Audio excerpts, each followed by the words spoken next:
podcast covering the art, life, and career of Southwest artist Ted DeGrazia, as well as the current events and exhibits happening at DeGrazia Gallery in the Sun. It's a 10-acre National Historic Landmark located in Tucson, Arizona.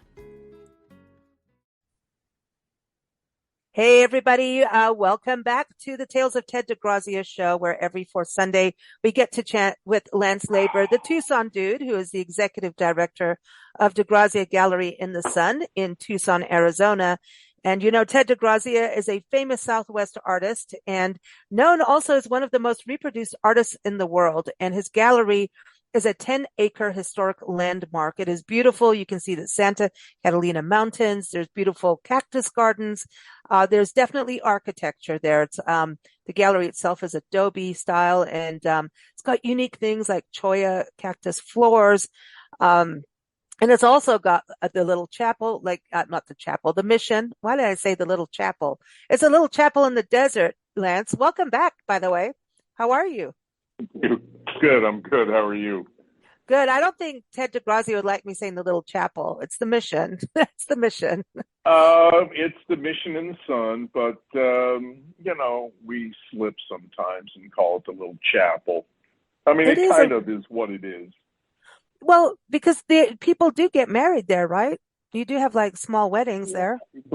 People get married, and they have memorials there, and it's just used as a little church year round. Well, this is important to bring up because we'll talk about the little gallery too, but also when you go to the gallery, which is a museum, there's a permanent exhibitions that you can see, and then there's a rotating exhibits, and that's what we're going to talk about is the new exhibits that just went on display. One of them, though, is a mainstay that happens every year, and if Lance does not put this exhibit up, he gets flooded with emails and phone calls of major complaints. And this is the exhibit. It's The Way of the Cross. And so can we touch on that, The Way of the Cross, that exhibit? And then it kind of leads to the importance of why you have the mission in the sun, and even, the nuns' quarters. There's the nuns' quarters on the property too. Yeah. Well, when DeGrazia was really young, his family went back to Italy, and there he was exposed to religious art. I mean, he was just a kid, but the years that he was there, he became kind of enamored with religious art, and that's what kind of started. He was a religious man in his own way. He really wasn't a church-going man, so he built his own church, and what that was about. So he did his own, and then there's like the mission in the sun. Doesn't that also connect to maybe some of his trips going to Mexico, and then also his fascination and love for Father Kino? Yeah, well, actually, it is a tradition in Mexico. When you become a landowner, when you buy property, your first thing you're supposed to do is build a church on your property to give thanks. And that's what that was all about. That's what brought that about. And of course, he was he loved Father Kino. So, he dedicated it to Our Lady of Guadalupe, or to Father Kino in honor of Our Lady of Guadalupe. And so that's on the property. So when you go there, it's beautiful. I love it in there. And the Way of the Cross exhibition, this is a big deal. You do get those complaints if you don't do it. So it's like every year, winter through spring, this is a big deal. They chased me around. See, the visitors that used to come it was a permanent exhibit. He never took it down. It was always up. And we just have too much art that hasn't been seen. And so what I decided to do was take it down from being a permanent exhibit and turning it into more of a special exhibit. We put it up just before Lent, and run it through Easter, and leave it up usually a month or two after, so that all the snowbirds can see it, and I take much less guff. That's it. So, but that's a big deal though, and so everyone, that's something that's out now. So you can see that through Lent pretty much, right? You keep it up there, pretty Easter. much Yep. through Easter. Okay. Actually, So, we leave it up. We leave it up a little longer, that so people, if they come late, they get to see it. and isn't there like an audio recording that you can listen to while you're there during Yes. through the exhibit? Yeah. DeGrazia narrates the story of the Way of the Cross himself, and it's really interesting. I mean, the story of him doing the Way of the Cross, the paintings, was an interesting story too. I don't know if you want to hear it. Yeah, I do. So there's a Catholic center at the University of Arizona called the Newman Center. And the priest at the Newman Center, obviously DeGrazia had graduated from University of Arizona, so he was well known. And the priest approached him and said, DeGrazia, would you paint the Way of the Cross, the Stations of the Cross? And in the beginning, DeGrazia said, you know what? No, I'm not going to do it. I'm not good enough. I'm not worthy of doing this. And I think he really meant it. He really didn't feel that he was good enough. But the priest persisted and said, "Oh, come on, take a shot at it. You're way better than you come off." And so DeGrazia did it, and he knocked it out of the park. He hit a home run. It's just a beautiful series, and he actually added an extra station at the end of Jesus Rising, and so it's just a really, really popular thing.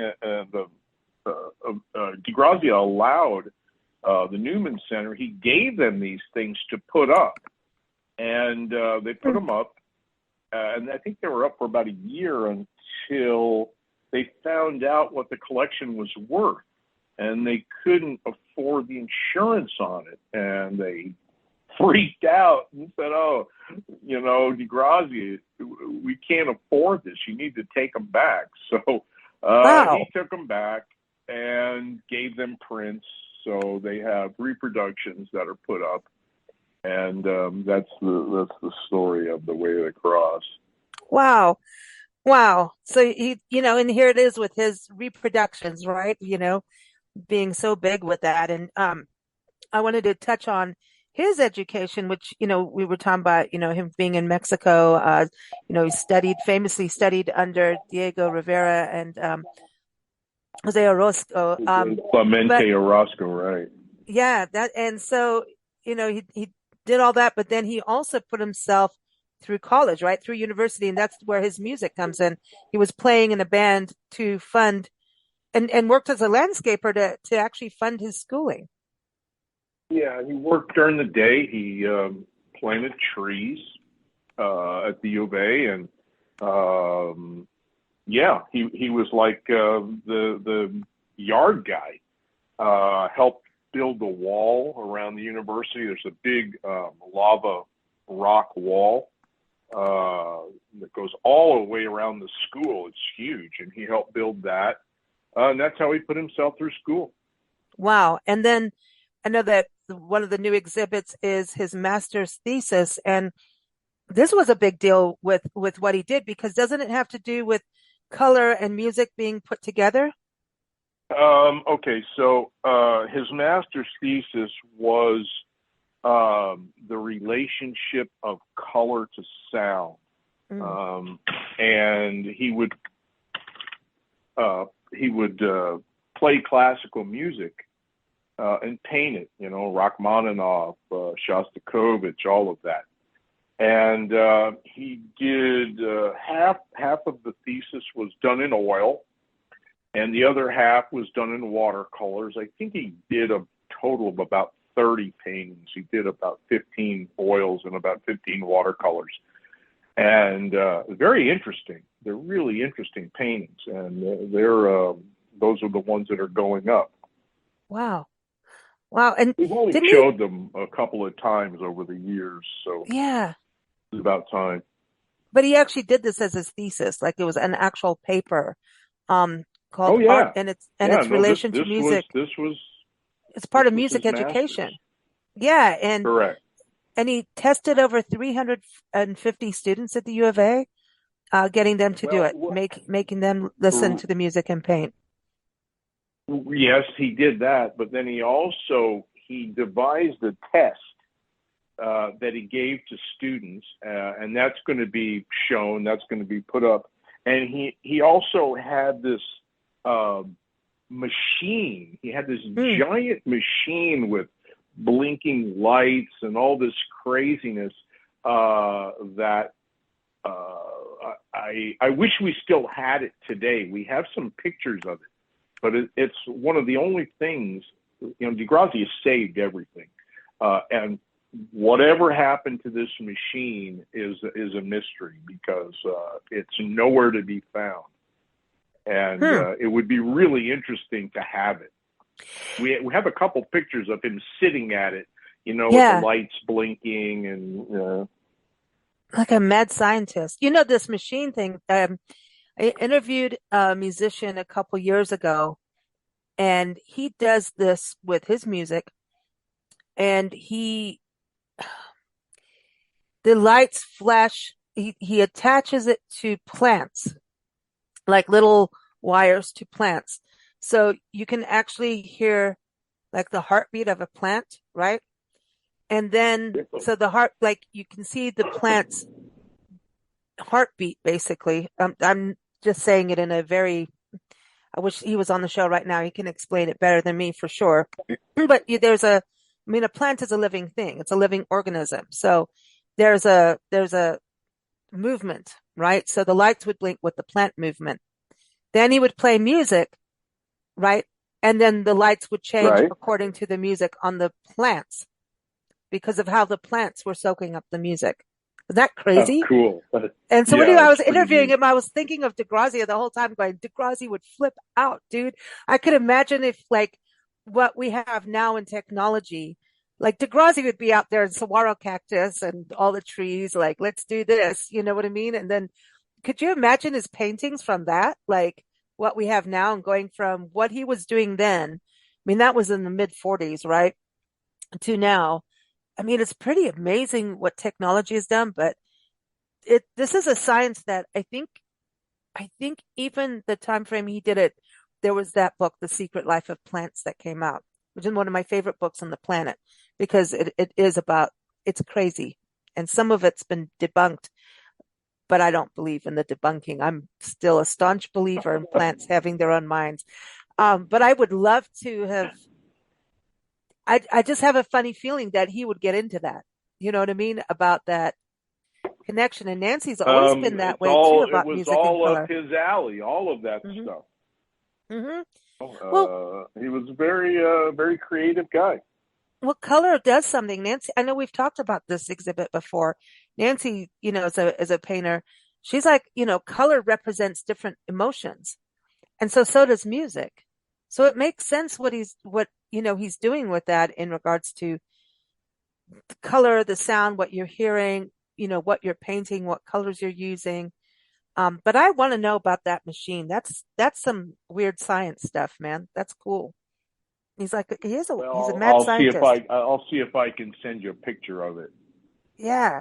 It's it's yeah, it's kind of, oh, I found one.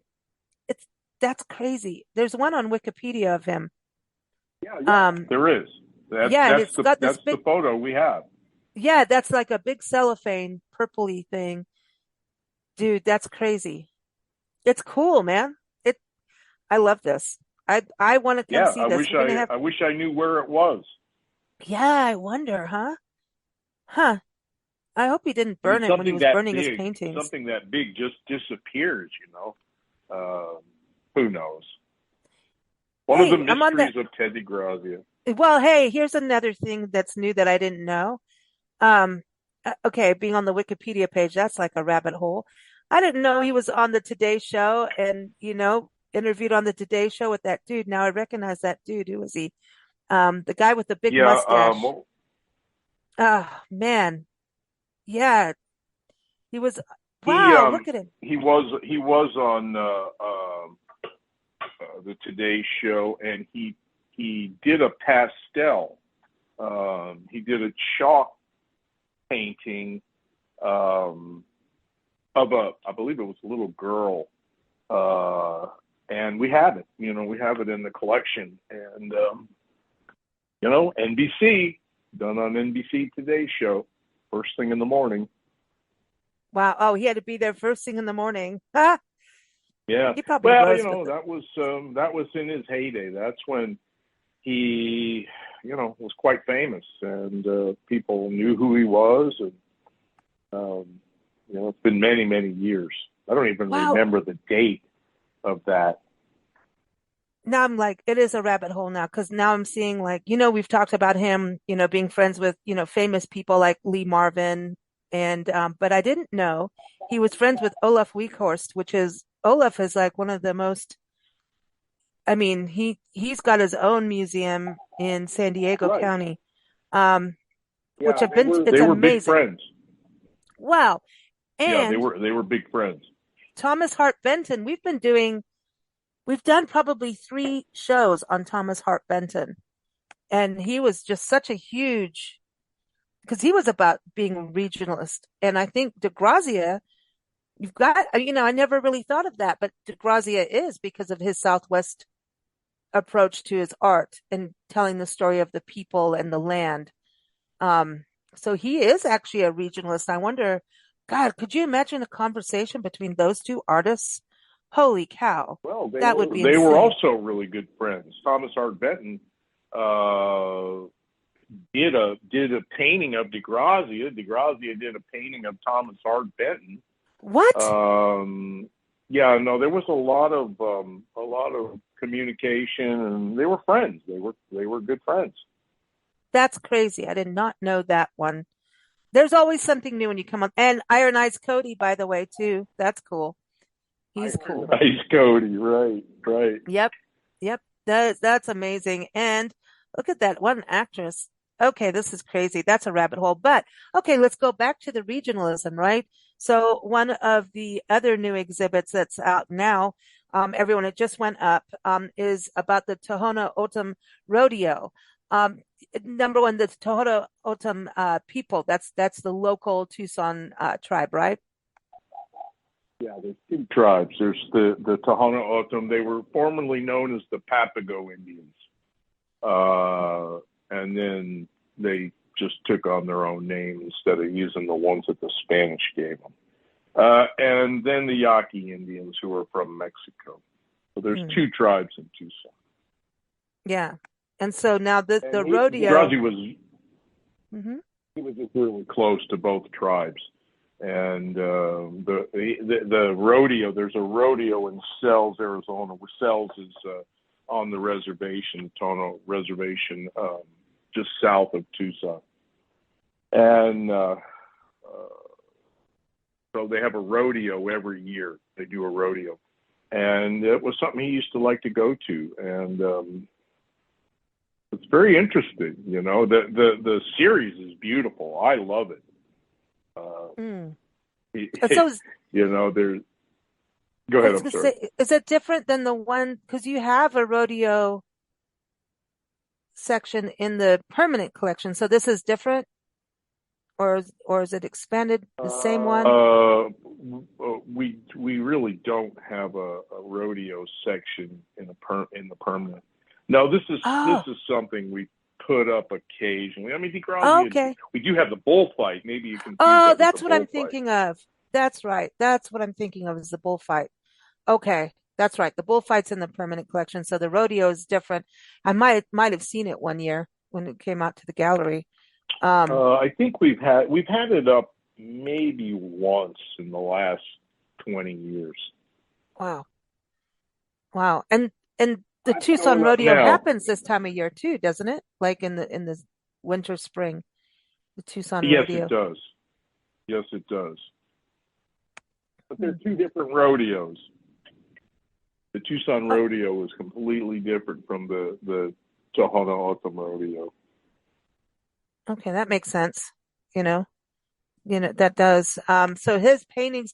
So that's the whole series of the Tohono, because it's different how the Native Americans did a rodeo versus the Anglos. Even. Well, the Tucson Rodeo is just this huge thing where they have a parade, and it's a major thing every year. The Tohono O'odham Rodeo, I mean, it's held on the reservation, and people go, lots of people Hmm. go, but it's not quite as big as the actual Tucson Rodeo. And as far as I know, it's mostly Tohono O'odham participants.